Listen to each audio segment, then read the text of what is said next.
اعوذ باللہ من الشیطان الرجیم، بسم اللہ الرحمن الرحیم۔ احتلام کا وہم ہو تو کیا کریں؟ احتلام کی جو ہے وہ کچھ بنیادی شرطیں ہیں۔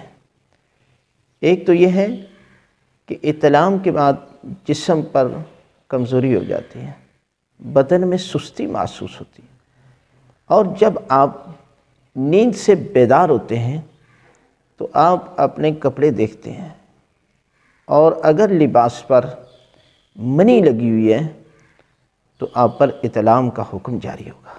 لیکن اگر کپڑے پر نجاست نہیں ہے تو آپ وہم کر رہے ہیں تو آپ وہم نہ کریں، اس لیے آپ پر نہ غسل ہے اور نہ ہی کپڑے جو ہیں وہ نجس ہیں۔